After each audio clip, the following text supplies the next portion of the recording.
The steak arrived perfectly cooked, still sizzling, but the note beneath the plate was what made his hands stop moving. For a moment, everything else in the small roadside diner faded. The clatter of dishes, the low hum of conversation, the rain streaking the window beside him. He unfolded the napkin slowly, expecting nothing more than an order number or a smiley face.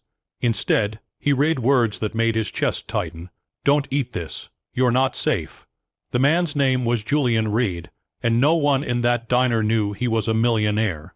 He looked like any other tired traveler, worn jacket, scuffed boots, hair slightly unkempt. That was the point. For the past 3 weeks, Julian had been traveling across small towns under a false name, studying people, not businesses. He had built his fortune years ago, but after a quiet breakdown that no headline ever covered, he'd gone undercover to remember what life felt like without privilege. That night, he had ordered steak because it was the most expensive thing on the menu. Not to show off, but to observe, to see how people treated someone they assumed didn't belong. The waitress who served him couldn't have been older than 25. Her name tag read Hannah. She had tired eyes, the kind that carried responsibility too early, but her smile was genuine. She refilled his water without being asked.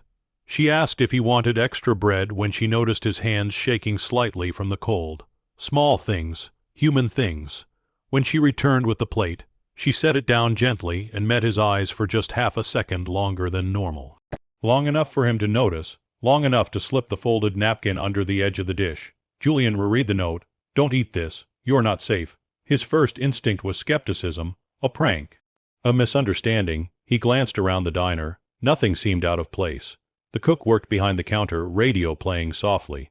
A family laughed 2 booths away. Everything looked normal, but something in the note felt urgent, not dramatic, not playful, careful. Julian raised his hand slightly. Hannah came over, her expression calm, professional. Too calm. "You okay?" she asked. Julian nodded, lowering his voice. "What do you mean by the note?"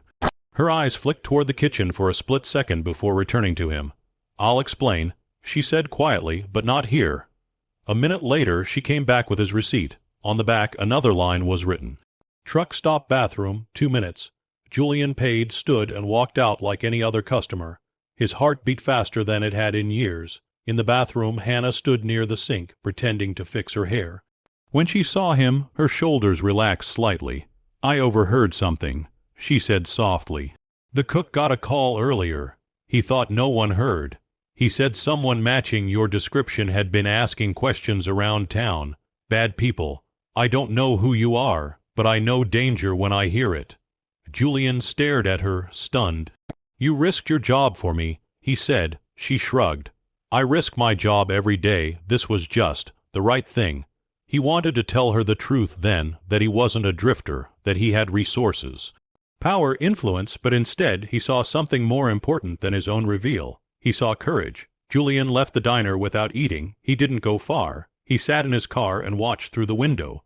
A black pickup rolled into the lot minutes later. 2 men entered, scanned the room, spoke briefly to the cook, then left, frustrated. Hannah had been right. The next morning, Julian returned, but not undercover. The diner buzzed when a luxury car pulled up outside. People stared as Julian stepped out, now clean, shaven, dressed sharply, confident. He walked inside and asked for Hannah. She froze when she saw him. "I owe you my life," he said simply. Over the next hour, the story unfolded. Julian had been targeted by people he'd once crossed in business. His undercover journey had made him visible. Hannah's instinct had saved him.